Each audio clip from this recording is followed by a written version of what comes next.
What's up? What's up, you all? Thank you so much for being here. Tamara Davis Brown, how is it going today? It is going great. It's going great. I'm having a great week. My birthday was on Monday, and so I Well, am still celebrating and having fun out on this campaign trail. I actually did do some campaigning and knocked on doors on Monday, but after that, I relaxed and had a good time.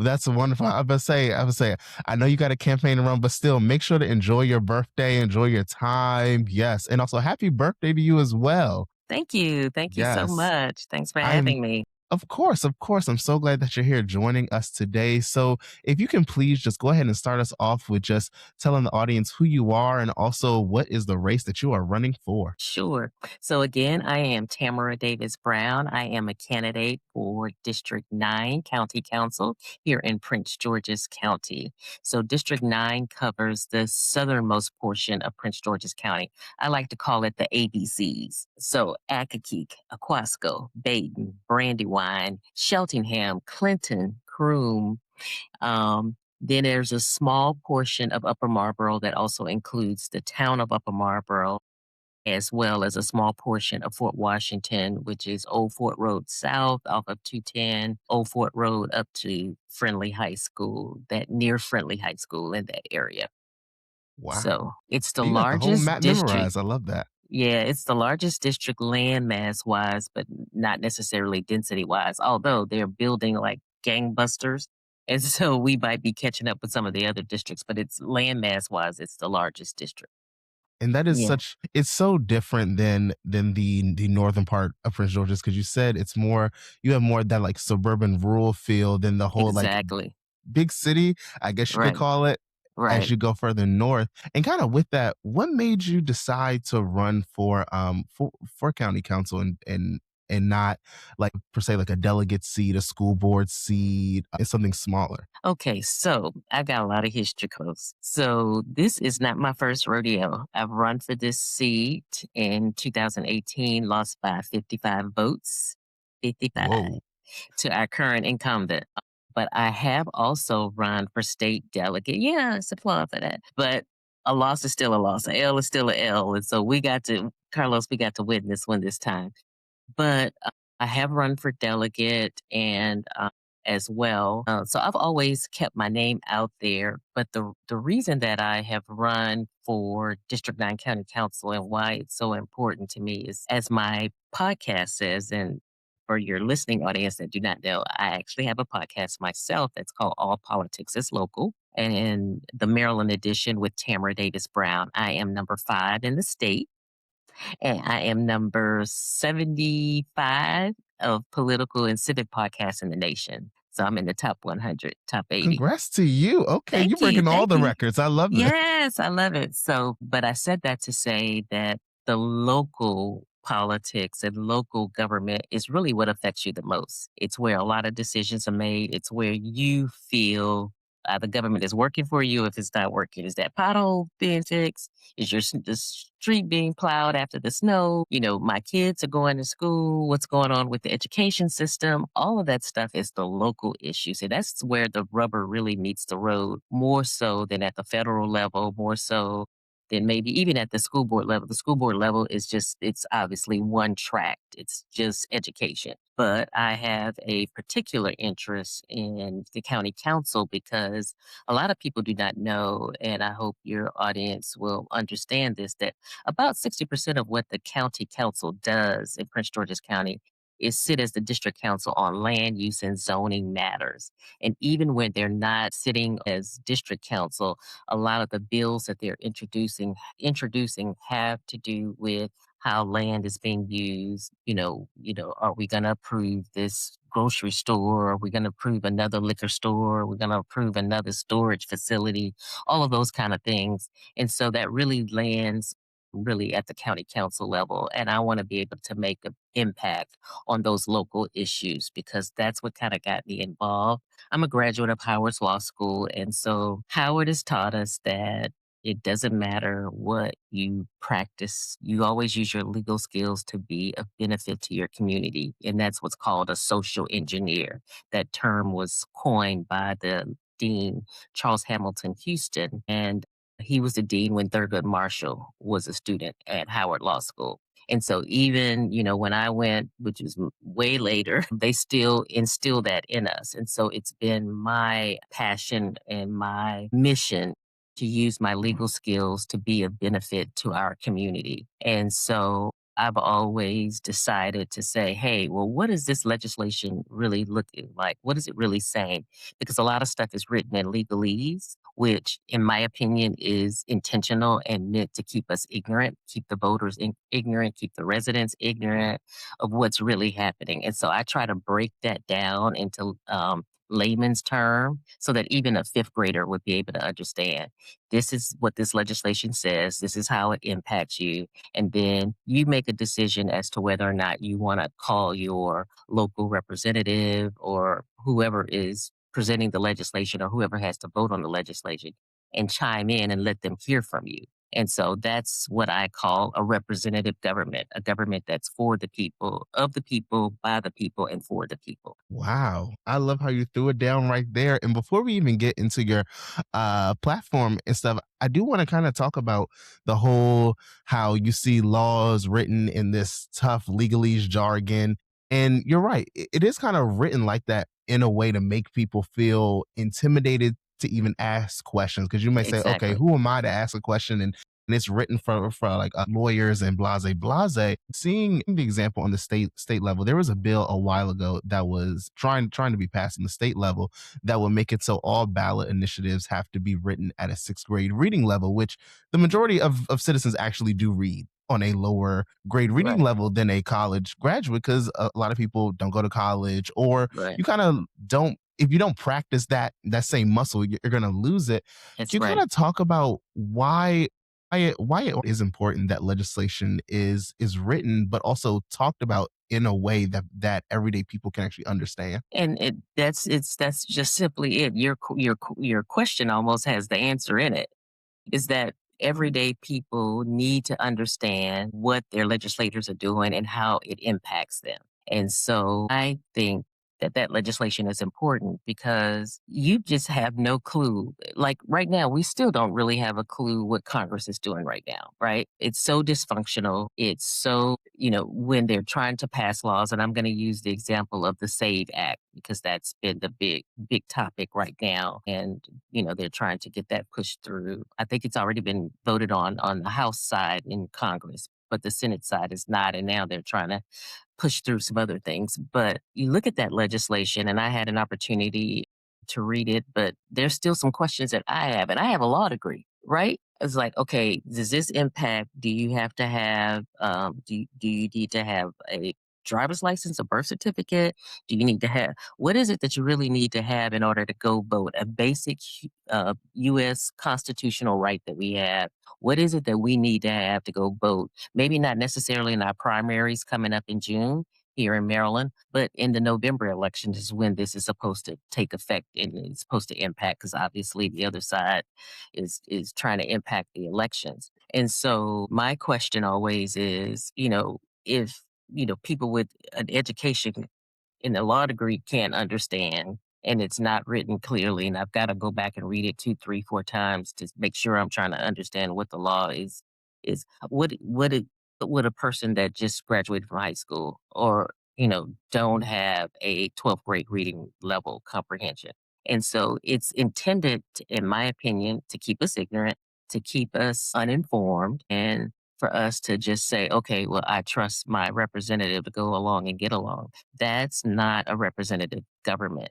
That's not a government that is accountable to the people. That's not a government that is going to help the people understand how government is working for them. The problem is that you don't know what you don't know, Yep. right? If there's something that you you don't know, you're just anybody can just pull a wool over your eyes and fool you and say, "Yep, yep, this bill, this Save Act is going to be the best thing since sliced bread. We're going to stop all this voter fraud, It has this and that." save in the name. It has saved in the name. Exactly. It has saved in the name. It's gonna help us. We're gonna just rock and roll and everything is gonna be good. You're gonna be able to vote and then turn out in November what? It's gonna be chaos and mayhem because people are not understanding and so I wholeheartedly try to make sure that people understand what is being proposed, how it impacts them, and to make them empower them to talk to their legislators, to talk to their elected officials, to say, hey, I do not support this, or yes, I do support this. It's important. No, it definitely is, and that's wonderful that you're doing it. It's not enough people who are breaking down this complicated legislative jargon into actual terms and terminology that everyday people use. So that's just amazing that you're doing that work. And kind of what you mentioned earlier about 60% of what the county council does is around land use. I want to kind of get your thoughts on housing within your district, especially because a lot of people who move to District 9 move there because it has that kind of rural, suburban, or Right. even I say suburban light feel feel to it too, where people expect I have acres upon acres. But as we see now, housing developers are coming in, buying up properties and turning it into kind of urban sprawl. What is your view on kind of what's been happening within the housing market within in your district? And also, are you supportive or against the residential development that's been happening? So, in 3 words, I hate it. Three bold words. Oh, I love it. Okay, listen, Carlos, I'm one of those persons that moved out here really for the rural nature of. I live in Clinton, Maryland, but I'm in the southern part of Clinton, Maryland. So if you're familiar, if you've ever been to Miller's Farm, Hmm. I'm just down the street from Miller's Farm. I Wow. can literally walk to Miller's Farm, but I wouldn't risk my life walking down that 2-lane road now because it's just like people are going 50 miles an hour. There's no sidewalks, no shoulder, nothing. But the reason that I hate it is because when I literally moved out here, and I unfortunately, I think I spoke this into existence. I said, I'm going to make sure that I patronize these farms. At the time, there were 3 working farms. It was not just the Miller's Farm. It was the Miller's Farm, the Parker family farm, that they actually have their name on the road. And then there was the what they call Cherry Hill Farm, which was owned by the Gallahan family. And I said to myself, I'm going to make sure I come to these places weekly, go often, get my fresh vegetables, fruits. And the Gallahan family at Cherry Hill Farm, they actually had apple and peach orchards. So they had really fresh off the vine type of vegetables. Miller's Farm has gotten a little bit more commercial. They ship some of their stuff in. They still do farm a lot of, particularly in the fall and winter seasons, harvest, the collard greens, the yams, and all that. But the other farms have stopped. I want well, one sold. They sold and they built houses on it, the property. And the other farm, they have not.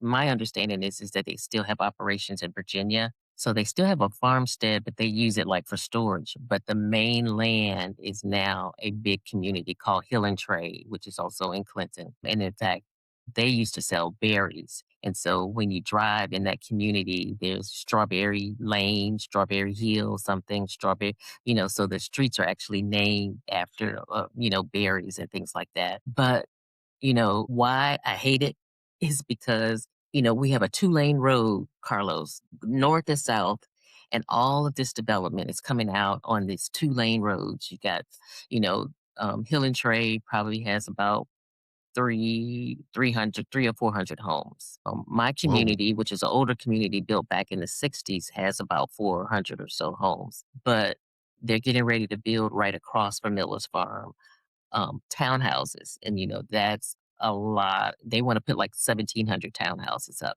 where My the gosh. airport, it used to be an old airport called Hyde Field. And so they want to put 1,700 houses there. And everything is coming out on these 2-lane roads. And it's like, no, we cannot continue to grow like this at this capacity. We have to fix the infrastructure. And that's one of the things that I have been doing for decades, Carlos. I think what distinguishes me from the other candidates that are running in this race, and there are like 9 Democrats and 1 Republican runner. I think it's like 10 people running because it's an open seat. It's always open seat, open season is what I say. And so, but what distinguishes me from the other candidates, Carlos, is that I have consistently and been at the forefront of land use and development here in District 9. Bar none. There's no other candidate that can say that they have consistently been at the fighting development, trying to work with the developers to get some community benefits, to get some infrastructure improved. And some of the promised infrastructure that we're getting is a direct result of my advocacy along with my neighbors. I don't proclaim to be the champion of everything, but I have been at the forefront and brought our neighbors along to help either fight the development or at least try to get some community benefits. They also wanted to put apartments at the airport. Yep, they wanted to put apartments there, big I think like 5 stories, 6-story building of apartment units. And we said, absolutely not. That's a non starter. In And that so we could rural community? Yes, Wow. yes. And so we were successful in getting that stopped. But a lot of people, most of the people that moved here moved for that quiet enjoyment that you talked about in your question. We didn't want the urban suburban sprawl. We didn't want the traffic. We wanted to be nice and, our bedroom communities, this and that. And it's not that we're against development, period, wholesale, full stop.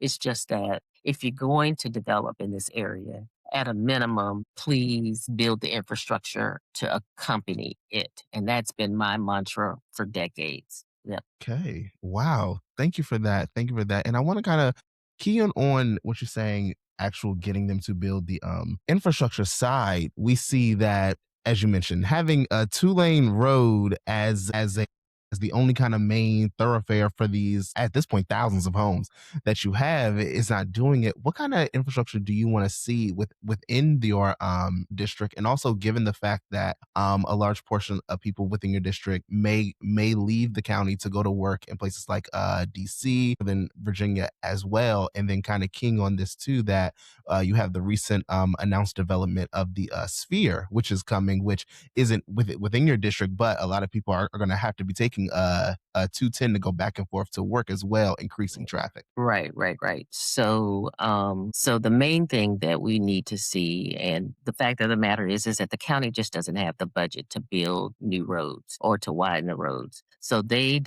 county depends on the developers to do so. And that's why I say I want to make sure that we hold them accountable to say, don't just give us a, 10-foot turn in lane and out lane and we're back on, a 2-lane road. Widen the road enough so that the rest of the traffic is not backed up trying to come in and out of your development, and we can get in and out of our own development.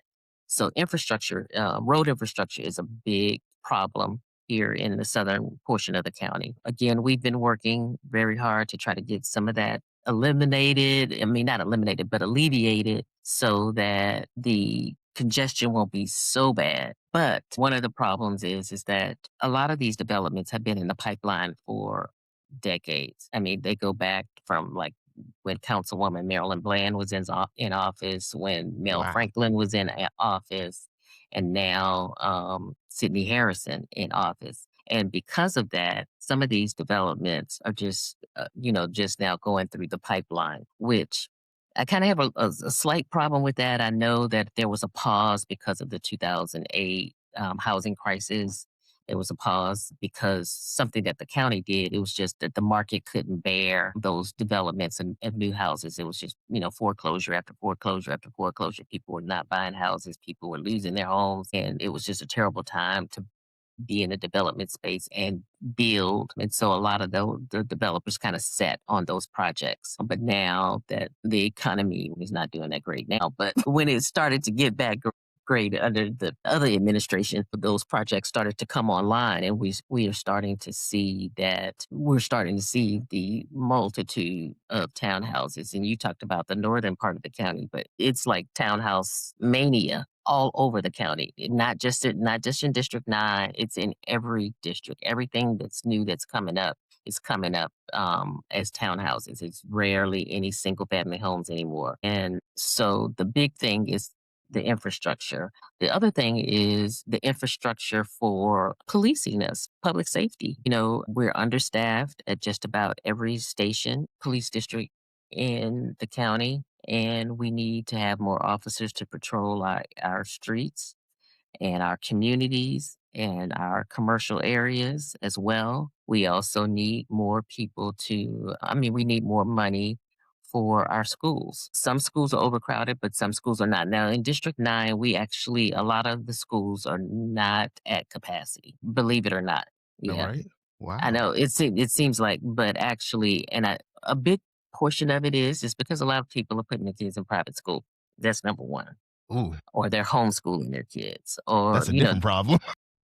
yeah. So that's a different issue. But the fact of the matter is that District 9 and really the entire county, we have some of the oldest schools in the state. There's some other jurisdictions that have some old schools too, but we have some of the oldest school buildings, I should say, school buildings that need renovation. And so every time that the developer builds in a community, they pay a surcharge that goes towards school construction. The problem with that is that the money is put into the general treasury and it just gets split all over the county. It may or may not be used for schools, nothing. One of the things that I want to do is earmark those dollars and say those dollars came from this development in District 9, or it came from this development in District 6, this development in District 1.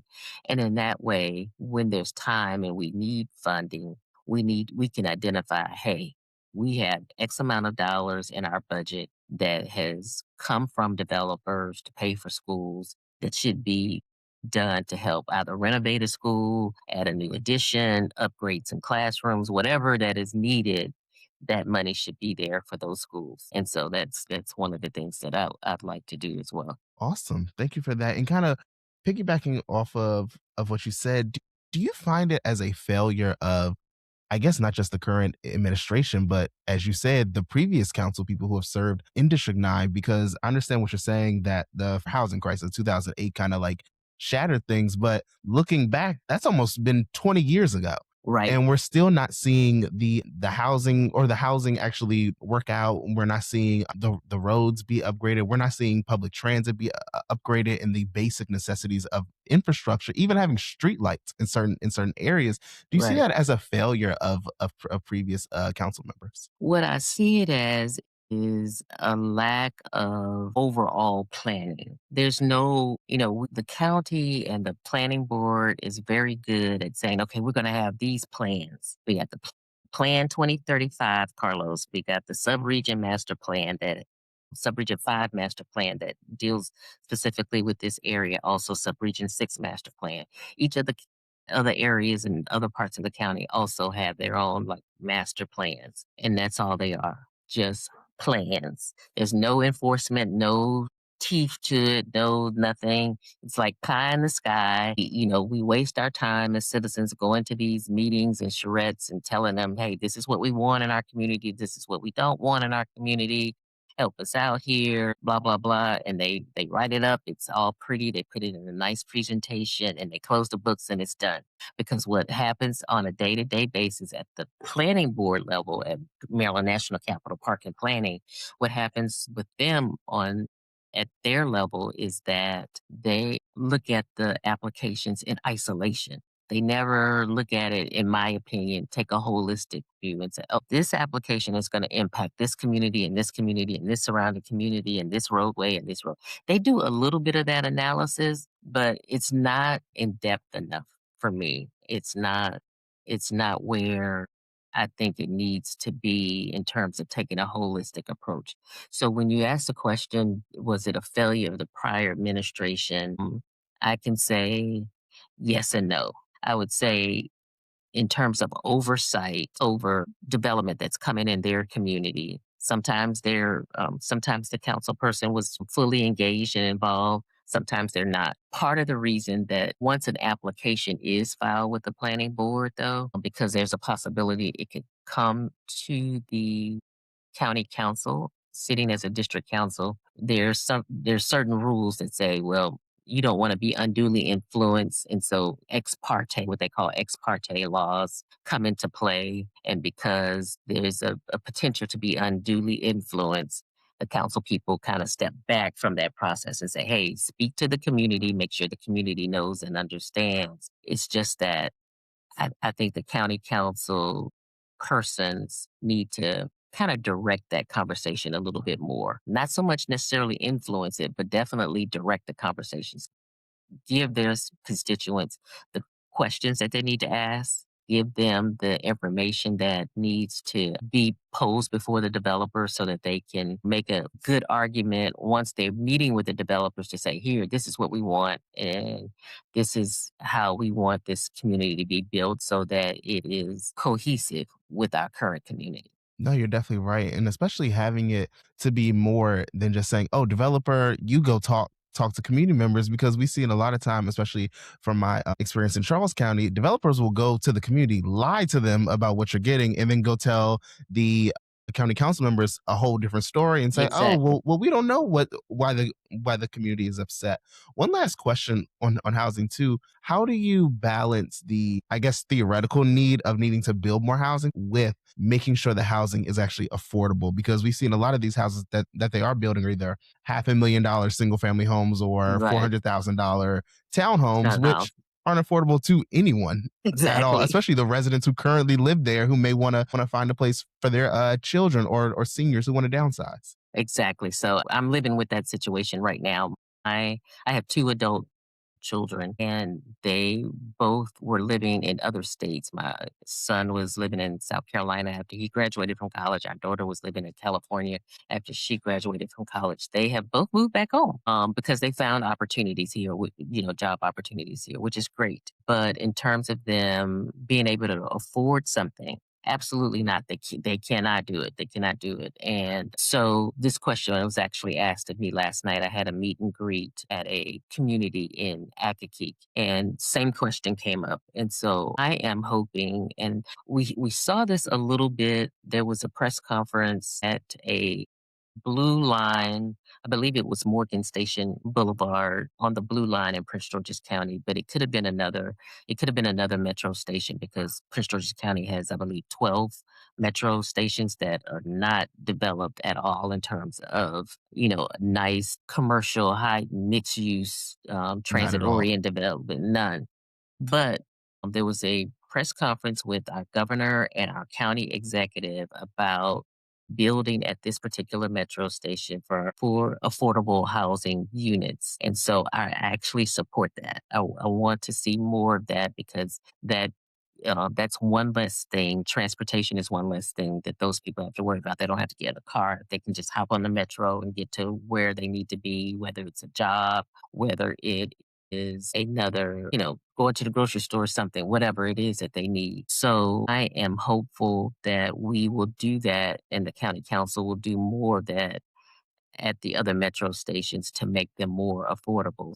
Building around that, even if they build some nicer units around there, that we set aside some for affordable housing. Okay, definitely. Thank you for that too. So, kind of, you kind of touched on it too around funding throughout the county, and the county has come out and said that they're having funding challenges. It was first reported like $100 million funding of a deficit. It was another report that is now like 10 to $20 million.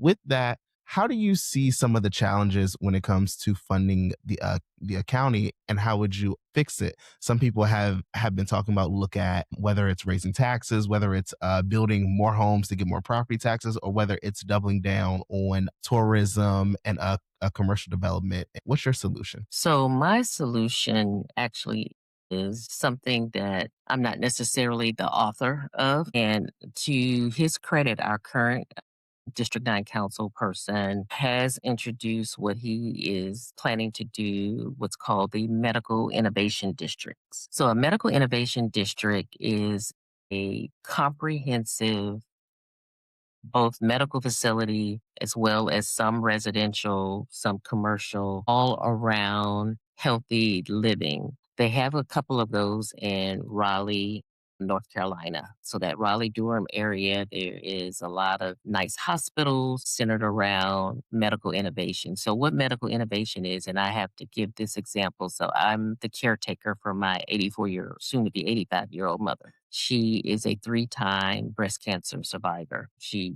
had a double mastectomy, but it's quite common for the breast cancer. If it returns, it comes back as a tumor in their brain. So my mom had to have breast cancer tumor in her brain removed. And part of the recovery is that she had to have a one-time procedure called gamma knife radiation procedure. It's a one specific pinpoint shot of radiation, and then she was done, and she's doing fabulous now. So my mom lives out of not in the state of Maryland, so I was actually thinking about moving her here with us so that she can convalesce and recover and this and that. So I was looking at the possibility of having that procedure here. You cannot, it is not offered in Prince George's County.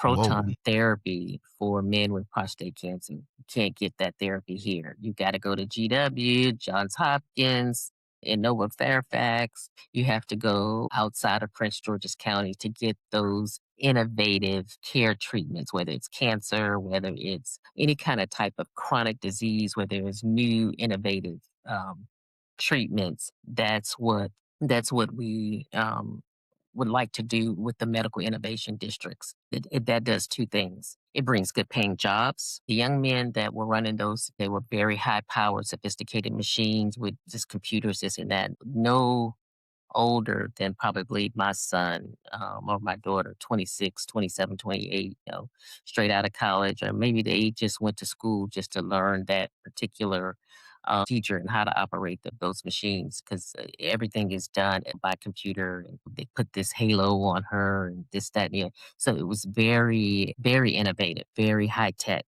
And so I want to see those same type of procedures being offered here in Prince George's County.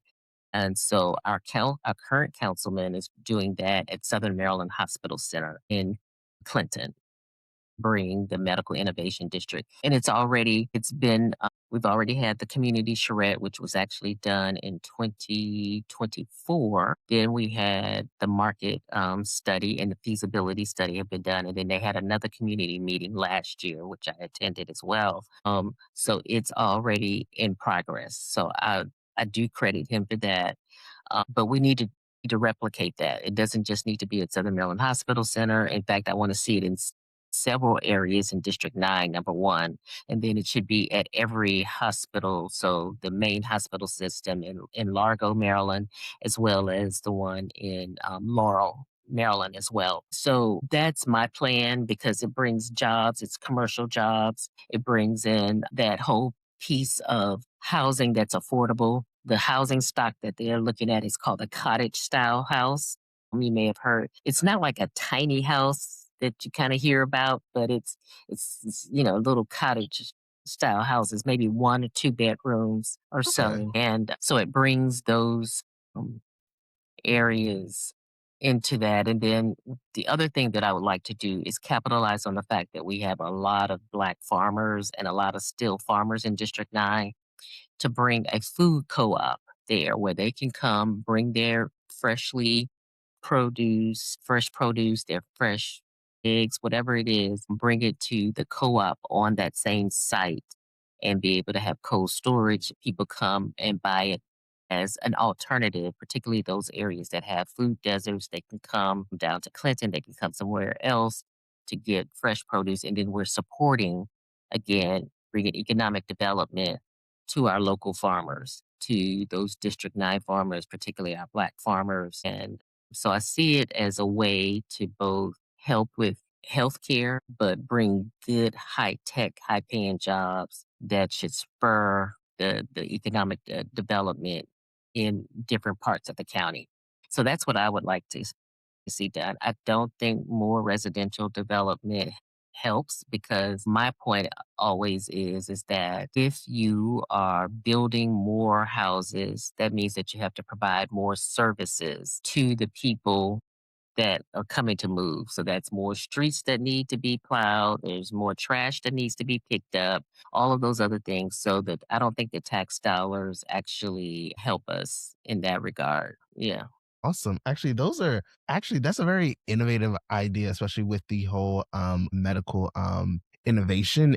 One, it's stunning to hear that in a county of almost 1 million people that you cannot get these surgeries and procedures that you would expect to get within the county, that you exactly. have to go out to DC and Baltimore and Virginia as well. Exactly. And also doubling back to the Black Farmers Co-op, I think those are wonderful ideas, especially for addressing food deserts, because often all we hear elected officials say is, well, we just need to make our county more pleasing to a big grocery store chain who could care less about the community, could care less about making sure people are fed. They just want to focus on their profit margin. So having a co-op, a way that just centers people, is a amazing idea. So yeah, thank you for that as well. I kind of want to stay within that kind of land use development, and also this kind of also keys into budgets and funding of the county is data centers.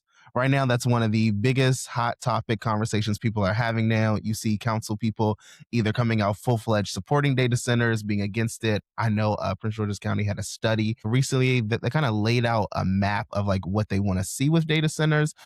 It's been some kind of pushback, or not some residents have just been full-fledged pushing back. They show up to Right. meetings.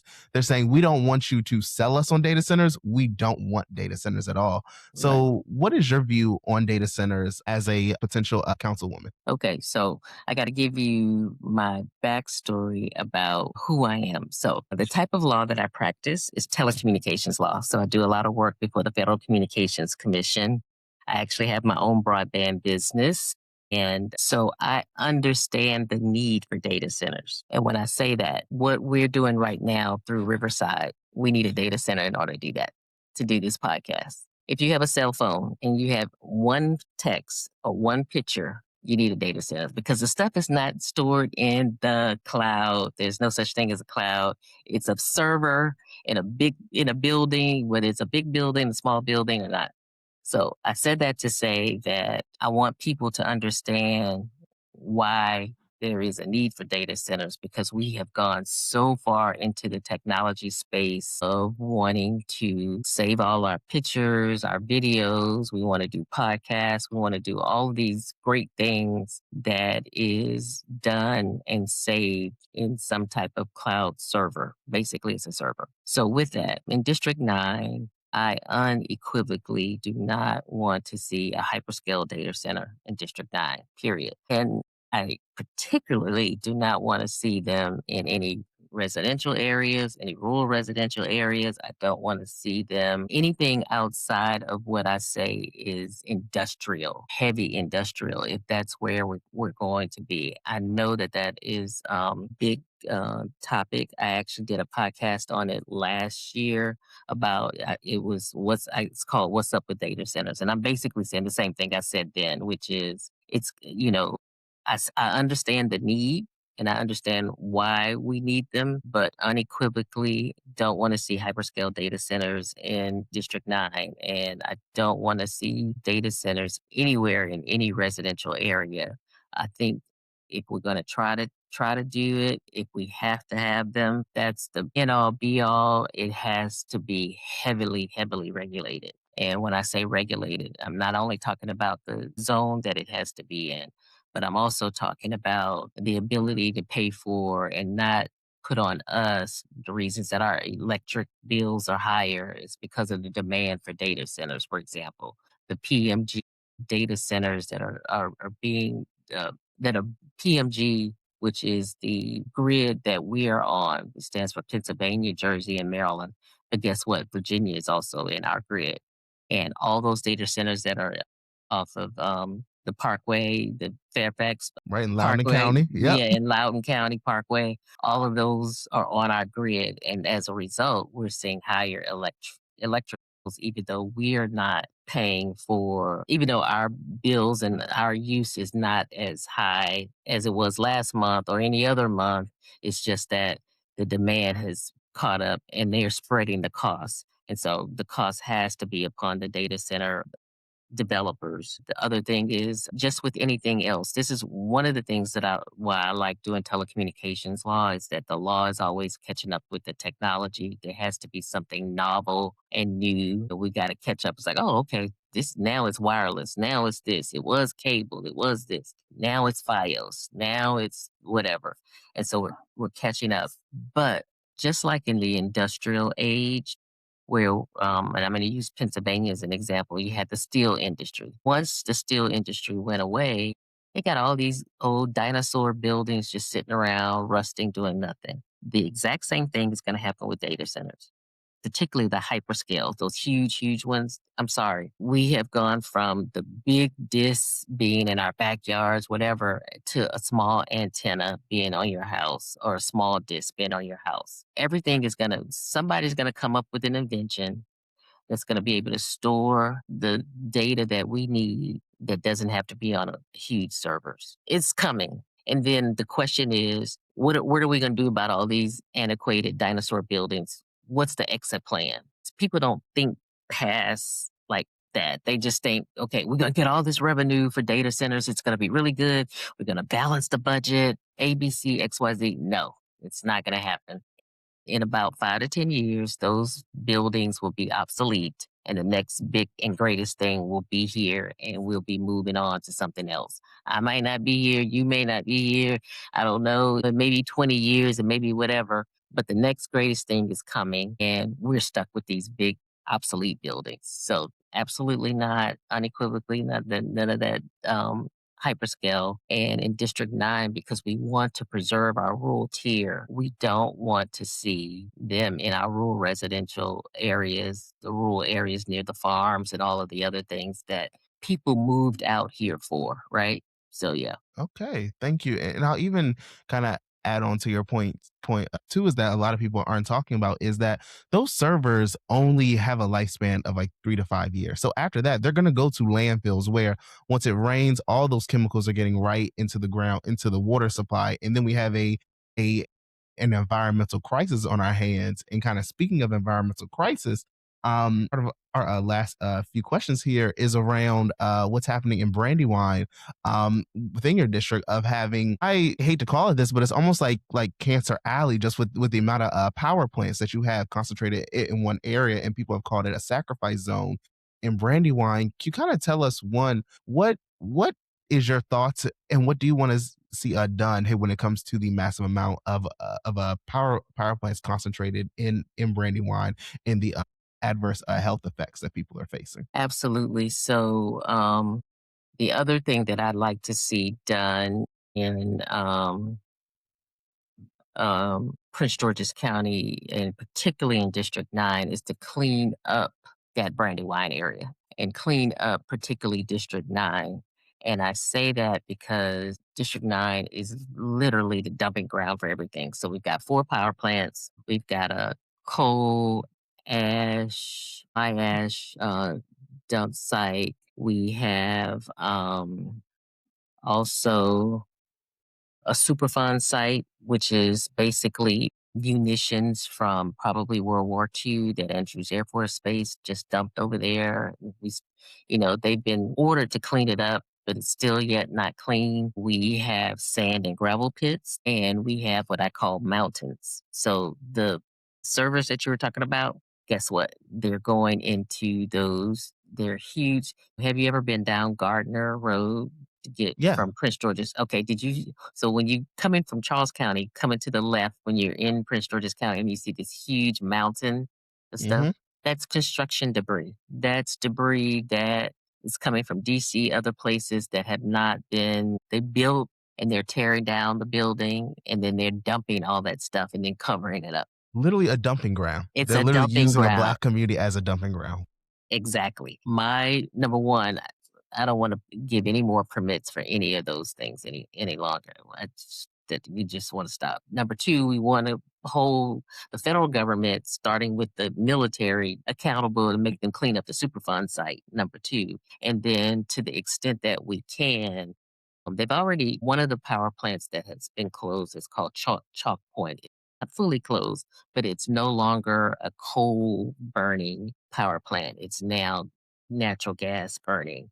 And it was supposed to be closed all the way down, but for example, when we had the really cold snow weather, the ice storm back in January, they did power it back up with for natural gas to supply. So I saw Pepco trucks there. I saw Smecco, which is probably what you're on, your energy Hmm. supplier. distributor is Smecco. They were still coming back and forth using that facility. So I know that it's still on. So I would like to see, number one, a halt to all of those to the extent that we can, whether it's natural gas, whether it's definitely not coal, but to clean up what we have, clean up the sand and gravel pits and mining, that there's sand and gravel mining. At a minimum, if we can't necessarily close those down, we can certainly make sure that they're meeting Environmental Protection Agency standards. And those standards, unfortunately, are being eroded by this current administration. So I don't know how much more we can do and have the EPA enforce them, but certainly we have to work with our federal partners to get those standards and make sure those standards are being adhered to. No, you're definitely right, and that's a plug for all of us to look out to who our next congressperson is within Yes, this district too, to make sure that yes, we're holding them accountable as well. you're right. Coming up on our last few questions here, you mentioned policing and wanting to kind of see more or expand the police force to hiring more officers, having them stationed in different places as well. What are your views on kind of the current policing that we've seen within the county? And I think back to how it's been kind of a back and forth of the curfew that is that has been put over certain parts of Prince George's County, like the National Harbor. You have had instances of police violence towards community members, and kind of this like new frame, or not, it's not new, it's kind of always been around, but this ramping up of this kind of feeling of like police are being dispatched specifically to handle kids just being kids and having fun. And then also, how do you balance the need for quote unquote policing with not having anywhere for kids to go and things for them to do? That's a good question. So, when I say that we need more police officers, that is to help patrol our current communities, right? And even the ones that are in the pipeline being built. When I was Hundreds of knocking on, thousands of homes. right. So, when I was knocking on doors yesterday, someone said, well, the particular community that I'm in, they have had a rash of car break-ins and stealing of cars. And so they're like, we need police to literally be driving through, not on the main roads passing by. We need you to be literally driving through, patrolling our area. And so I wholeheartedly support having more police patrols on our neighborhood streets. Just, casually going through, got your lights on, nothing but, just letting them know, okay, we're here, and there's a possibility that we can see the extent to which we have the curfews. I think we do need to have the curfews for the students, and I'm gonna tell you why. Unfortunately, there's and it's not all children, but it's a few bad apples that makes an experience at National Harbor or experience at Tanger Outlet or wherever they're gonna, convene, makes it bad for everybody else. And then, the stores are closing, they're not opening, they're making you wait in line outside. So it's only one person, a few people can go in at a store at a time. That's just, yeah, if I'm gonna go shopping at Tanger Outlet, I wanna be able to walk in the store when I'm there and that's the store I'm going to, because 'cause I'm not one of those persons that kinda linger around. I know what I want, and I know You're what not store window shopping. I'm none of that window shopping. I know what I want. I wanna go in, I wanna get what I wanna get, and I'm coming out. I do not wanna have to wait in a line because some knucklehead kids, decided that they wanted to smash and grab or do whatever they wanna do. Now they only letting in 5 people at a time because they have one security officer to watch the whole store. No, I don't want that. There's unfortunately, and this was on a call this morning, they were talking about it, an incident, like you said, that was unfortunate with students. But the fact of the matter is that we have to do a better job of parenting and raising our kids to be respectable human beings first and foremost. Respect your elders, respect, you just can't go in and steal stuff just because it's fun. That's a challenge. That's a whatever. We're going to go in, we're going to do this, and we're going to come back out, get that high and get that rush. And I know, at 15, 16, 17, 18, whatever the age group is, we think we are invincible. I was there. I did some stupid stuff too, right? And so I understand, but parents need to let their kids know that some stuff is just off limits, period. And stealing and breaking in stores and causing havoc and some of them are hitting the glass windows and shattering the windows, and so that all of that stuff, and then that brings blight to our community, and everybody suffers, right? Everybody suffers. Now I got to go to CVS. I got to push the button for somebody just to give me a bar of soap or some deodorant. Please, And one thing I'll say kind of pushing back too is that, well, one, I have a gripe with CVS and all these stores that have started putting up those like barriers, especially to these like kind of essential life products. And we've seen that not be so much led by people stealing more or people stealing out of like just the enjoyment, but people stealing just because prices are going up and people need these like essentials to be able to live. And stores know that, so they're looking at it. All right, cool, just lock it up and we'll deal with it. My side note is that if these stores are going to be locking stuff up, have a dedicated attendant be there so they can open yes, the cage when they I do, want to right? get my stuff. And that's just a whole side note. For that same point, do you see like young people committing these quote unquote crimes, vandalism, and stuff like that as a cry for help that there's nothing to do with it in the Right. like So there's nothing to keep them busy. There's no recreation, or there's also no jobs for young people to get to that they can make some money. So some of them may be stealing just to supplement the money because there's none that's true. at home and they're taking care of their kids. Or I also say this, some kids don't have a safe family life. So them being out on the streets is a better place for them than being at home where they could have abuse and things of that nature. That's true. That's true. So two things can be true at once. Mhm.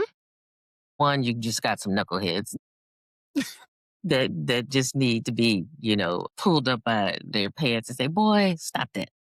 "Girl, stop that." That kind of stuff. Y'all think it's cute and fun, but you're making it hard for everybody else. So that was my first point. But you did ask the second question about opportunities and things for children to do. Honestly, I think there is ample enough for them to do in our Parks and Recs department. We have, and I know it's a big issue, and I don't know if you you want to talk about this, but we have the most award-winning Parks and Recreation Department in the nation. The Maryland National Capital Park and Planning Commission has, bar none, won numerous national awards for their parks and programs. I think it's a matter of the parents putting the kids in those programs and getting them to the programs. Now, transportation could be an issue because they had the parks department have been making and trying to have the late hours for teens, the late night basketball leagues. I've seen those. I've seen some of the computing classes, DJ, I think at South County Tech and Rec. They have a room where you can, do your own DJ, make your own tape mix and all the little That's record. nice. Yeah, they have a whole recording studio. But it's a matter now. There is the county's local bus system that does run right in front of there, and it literally drops this riders off at that location. So there is transportation there. It's just a matter of get on the schedule and getting there. So to the extent that there are students and young adults, young children that don't have that outlet, I highly encourage them, if they're listening or if this podcast gets out, that they contact an administrator at their school and say, "Hey, we need some additional outlets. Can you help me get into a program at Maryland National Capital Park and Planning, whether it's Spock Road, whether it's Sark, whether it's at Allentown Splash Park?" There's To me, there are ample enough opportunity. It's just, is that what the children really want to do? Because they have a lot of teen programs. They have this extreme teen program where they offer, like I said, the late night basketball, especially during the summer, where, because you're not in school, you have a propensity to, want to get in trouble and, somebody dared you to do something, and yeah. And Devil's Workshop. Yes, yes, exactly. So I know that they have the summer camps, obviously, for the younger kids all the way up to probably like about 8th grade. But then those same camps need camp counselors. So the older kids could work because my son worked at Clearwater Nature Center. Both he and my daughter were campers there in the summers, at least a couple of times, couple of weeks out of the summer. But when he got 16 and we got old enough to work, he actually was a camp counselor to the younger kids at Maryland National Capital Park and Planning. And so I think there is some opportunities for them if they would go to the park and planning website, try to apply for some summer job. Even they're always looking for lifeguards, Carlos. At SARC, Allentown, so Fort Washington has 2 pools. They've got the Allentown one that's near Crossland High School, and then they have the new facility that is at the Southern Regional, Tech and Rec Center. They have a new pool facility there. And then, of course, you got Sark and Brandywine. So they're always looking for lifeguards. So learn to swim, get your lifeguards license, and they need lifeguards year round because the seniors take their Yep. exercise classes during the day. They always have a lifeguard on duty because there's some classes that they do. They call it, and I even took this class called the deep water aerobics. So you're literally in like 9, 10 feet. So you never touch the bottom. Obviously, you got Ooh. to have the weights on. And I know one time this one lifeguard he was looking at, I was really struggling. And he's like, "You all right, ma'am?" I was like, "I'm okay. I just need an extra little floaty."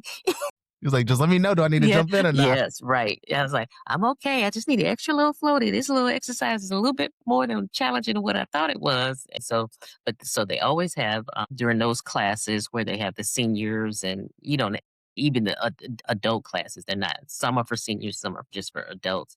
But even those classes, they always need lifeguards. So that's during the week. So if they need a little job during the week after school or on the weekends, if they can get their lifeguards.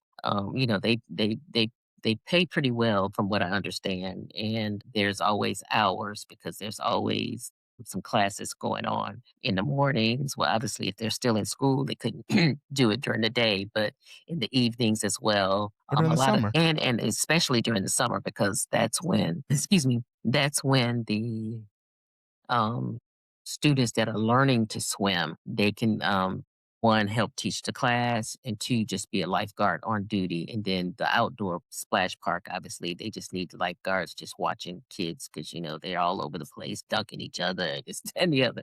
So I definitely encourage if there are any young teenage children that are looking. But then the summer jobs would be your camp counselors, being a camp counselors at those same places where you can go and have your own outlet, and you play your summer basketball. I think they have a volleyball league for the young girls um, that they do as well. So I think there are opportunities. The real question is it an outlet that they want to do? Even the police department, they have PAL, police athletic leagues. The police athletic leagues usually are soccer, football, sometimes baseball, some of those things that can give the kids an outlet sports wise. So maybe you played middle school soccer and now school's out and you need, again, some outlet try your local police precinct and see if they have the police athletic league. I think the sheriff's office does the same thing. So I am gonna push back on you with No, definitely. Yep. push your pushback back to say that I think that there are some opportunities for them. Uh, they need to just look through Maryland National Capital Park and Planning, Police Athletic League. But there are some programs. Oh, we kept our kids busy.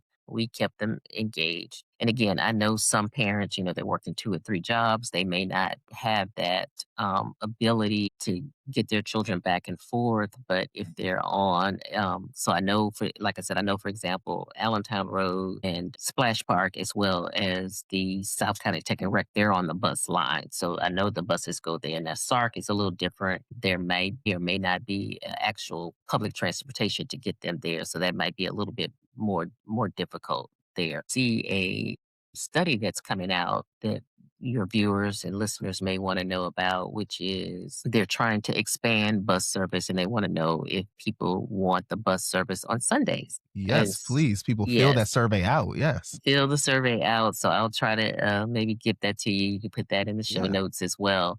So there is, the county is looking to try to expand the bus services on Sundays now. And so maybe that's also, another day of the week that when they're not in school, even when school is in session, they're not at school, they're feeling bored. Their buddies are like, hey, let's go tear up this. Let's go tear up National Harbor. Let's go hang out. It's like, nope, I'm gonna We go. got I'm something else to going. do, right? Yeah, I got something else to do. So I gotta get my money for my new right, job. Yes. right. Exactly, exactly. Awesome. So I want people to, and the one problem that the county has, and that we need to try to think about how we do this. We have different silos of communications. So the school system has their communication system.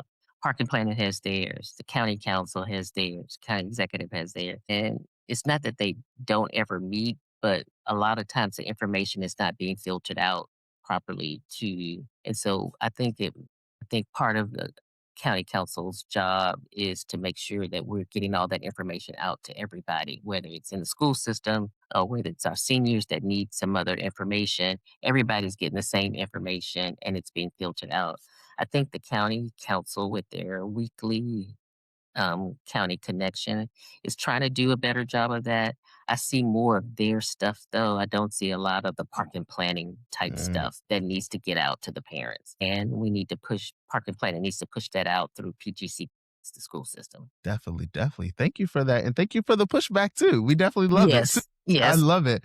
And my final question for you here, it's a one part that may be a two-part question is are you taking or are you participating in the public financing? I am not, and the reason that I am not is because I am officially disqualified. And let me tell you how that happened. So last year, our at-large seat was vacated by a councilman, and We can I would save that for a just different we podcast. could we could say that for a different podcast. And so I actually ran for that vacated seat last year. And unbeknownst to me, and I should have looked this up, but I forgot that Councilman Tom DeNoga put in an amendment.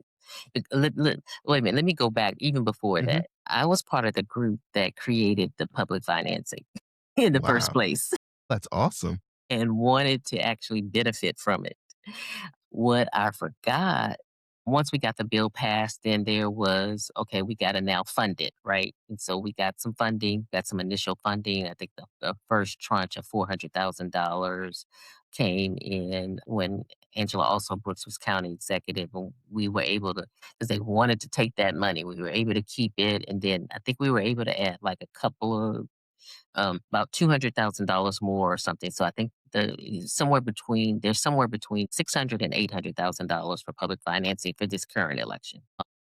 But when they added the additional funding, Tom DeNoga put in an amendment to that bill to say that if you were active in a campaign, your campaign had to be inactive for 2 years prior to the funding. So all the candidates that are running in this race right now would have qualified, with the exception of me, because I ran in that special election and I had a campaign finance, so I was collecting. So I disqualified myself from using something that I helped to advocate for and get That's it on the books insane. and get funding for. But that's my fault. Would you want That's to my change that well, you about know and what? being elected? We should make it like what Montgomery County has. So Montgomery County has the same rule, but they say that if there are like any special election, special circumstances, if a candidate runs, they allow the candidate to pay back, to in other words, you start like your matching dollars don't start until whatever you raised in those 2 years is you've raised it and now you're over that threshold. Okay. You see what I'm saying? Yeah. So it's a way of balancing it out. In other words, I'm starting at 0 like everybody else, Yeah. but my 0 comes in a little bit later. Montgomery County does that. I think Prince George's County should do that too, especially since we've had all these people leaving office, and we got these special elections and all this other. It's been it's been crazy. It's really been Yeah. crazy with these special elections and appointments and I would say, what is your just and knowing, and I want to thank you first of all for staying over time with me. But what is your just real quick thoughts on all of this switching around? You have Councilwoman Ivy who went from her district to at large to Ranford County Executive. You have people getting appointed: Tim Adams, Daniel Hunter. You have Councilwoman Bugay who went from her district to at large, now running for Congress. How do right. you feel about all of this musical chairs? And also, is can the voters, if you win, rely on you no matter what seat opens up for you to stay in this seat to fill out your full term? Okay, 3 words, Carlos. I hate it. 3 words. I hate it. There we go. I'm so over this musical chairs that's going on. And yes, There we go. when I win, they voters in District 9 can count on me to stay in my seat and fill my term of 4 years. And if I decide to run again for another 4 years, one of the things I guess that they're trying to tag me as is the old person in the race. And I don't feel old. Seasoned. I'm seasoned, but I have a lot of vitality. I don't, because I'm an established attorney and I've had a good career and everything, I see this really as a public service, Carlos. I really do see this as a public service. I don't see it as an opportunity to grow my political career. That's not what I'm interested in. That's not why I'm running. I'm running to improve our quality of life here in Prince George's County in all the different ways that we just discussed, whether it's land use and development, whether it's affordable housing, whether it's trying to get these children to have jobs and activities for them and transportation to get them to those activities. That's what's important to me. I'm at a stage and age in my life where I don't need a political career, if you Wow. will. I just want to serve the people as I've already been doing. I feel like I've already been doing the job, Carlos, without the title. There we go. Honestly, I really do. I feel like I've been doing the job without the title, but I think I would be much more effective with the title. And that's why I'm running to Ooh. continue what I'm doing, but be more effective with what I'm doing because I have the title of District 9 Councilwoman. Ooh, wonderful, wonderful. That was a way to close us out. And I always say last question. This is the last question. Can you please tell our viewers how they can stay updated with you, your campaign, what's going on? Yeah, please. The moment's Absolutely, yours. yes. So you can follow me on Facebook and Instagram at Tamara Davis Brown. Just, my name, one word, all three, however you want to do it. My website is also the same, www.tamaradavisbrown.org, O-R-G. And shameless plug, I do have a podcast. It's called All Politics is Local with the Maryland edition with me, your host, Tamara Davis Brown. And the purpose of the podcast is to bring a younger generation of voters to move you guys from just the ballot box into action.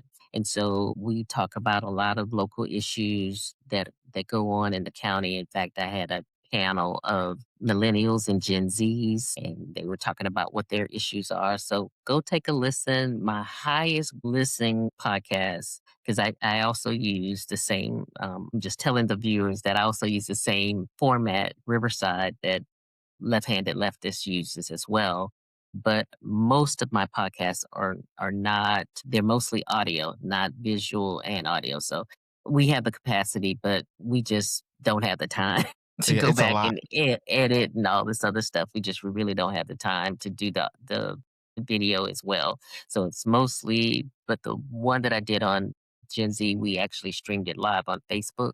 So that one does have visual and audio. But the podcast that I got the most views and I still get the most views is Tenants Know Your Rights. Yes. Tenants know your rights. So knowing your rights and understanding the laws governing landlord tenant relationships and how the landlord tenant and the eviction process and how you can hold your landlord accountable if your living conditions are substandard, how to create a tenants association, And it was a case study of Heather Hills in Prince George's County, which made the news so much so. I like to say that the podcast, which also featured a county council candidate, Martin Mitch, in District 1, the two of us teamed up together and did this podcast with the president of the tenants association at Heather Hills. I'm still getting a lot of views from that. Awesome. So really good information in that podcast. But I encourage the if you want to learn more about me, my website is the best place, tamaradavisbrown.org again. And then you can follow me on Instagram, Tamara Davis Brown.